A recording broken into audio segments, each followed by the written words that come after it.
Hello and welcome to an Outriders video. I'm Shadow Coast and welcome to the channel. In this one, we are going to review class points and perks that we can purchase. So these are different than the skills, but these are incorporated for the Technomancer class. So let's jump in. There are three major trees. We have Pestilence, Tech Shaman, and Demolisher. So starting with Pestilence, we can build additional damage output, gain additional leech abilities. Now, for the Technomancer, when you do damage, you receive health based on the amount of damage you output. So increasing your damage in general is really important, but for the Technomancer it becomes even more important because that's how we gain health back. Looking at this, we can gain the Sniper Master perk that increases our sniper weapon damage, as well as the rate of drop of sniper weapons to collect, which is important. From there, we can continue to build over to Cannonade. When activating ordnance skills increases weapon damage for you and your allies by 30% for 10 seconds. So this is a group buff. There are certain skills that are labeled as ordnance skills that you can see down there in the affected skills. Continuing on our way in this tree, we have additional options impacting our toxic effects, increasing our damage along the way. So you'll see how this damage can really stack up. If you do a headshot with a sniper rifle, you should be able to, potentially one shot, at least common enemies easily. And then we have these nitrogen capsules that we build upon. Decreases the distance considered to be long range by 3 meters, effectively increasing our range impact. Enemies afflicted with toxic receive more damage, so we're continuing to build upon that and weapon damage. Assault Master. Increase your assault weapon damage by 20%. Increase assault weapon drop chance. So assault weapons now become more useful. We output more damage. Assault Adept. Increase your assault weapon damage. Increase your sniper weapon damage. Now I am personally going to be building up into Pestilent skill tree, at least within the demo, to as far as I can get, because I like sniping. We can increase armor, and then down here we have two sides of the power. Increase damage received from all sources by 15% and dealt by 20%. Again, increase your long range weapon damage by 30% for sharpshooter.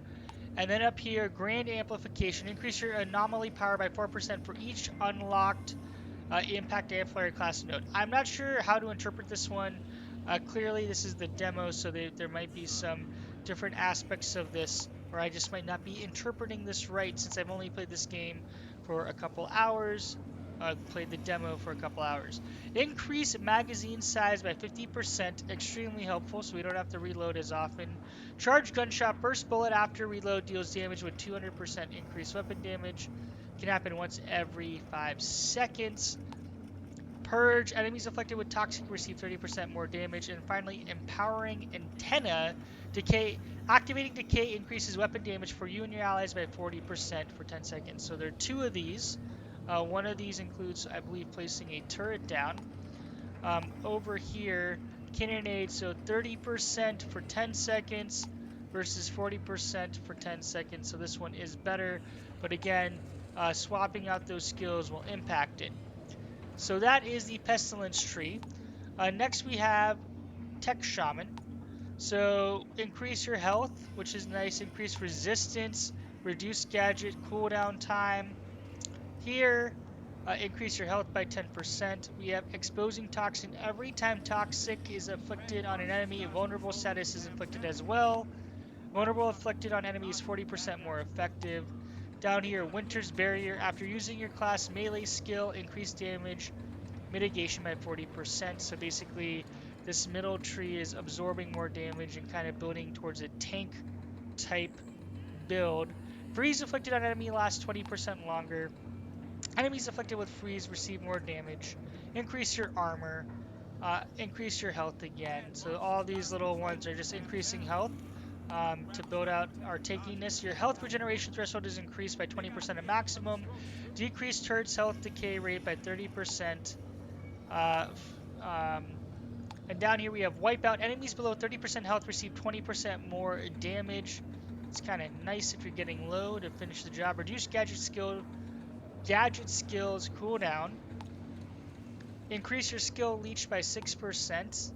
Here, Senior Engineer, increase turret skills health by 100%.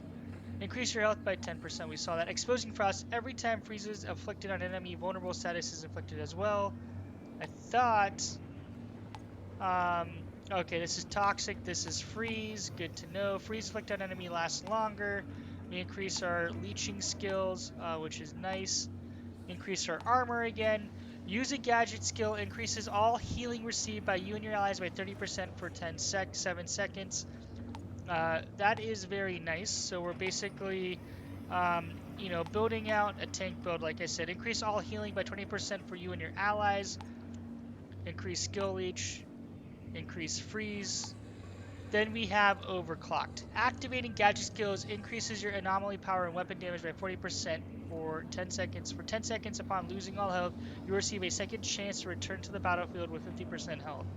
This effect can occur once every 180 seconds.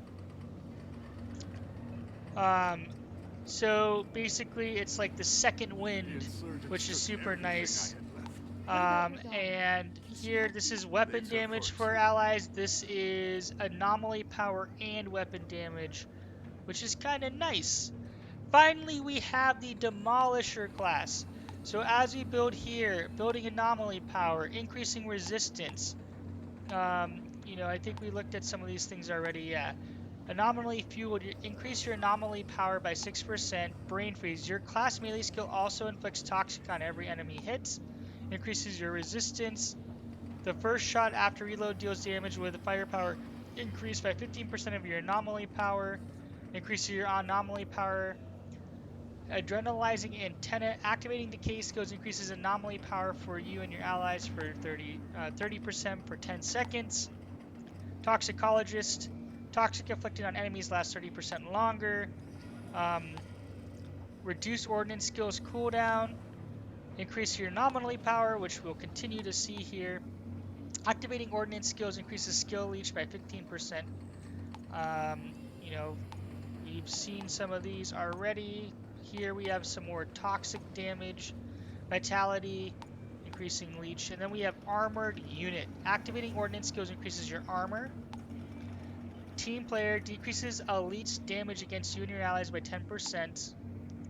Double emergency transfusion. Double your skill leech when your health goes below 30%.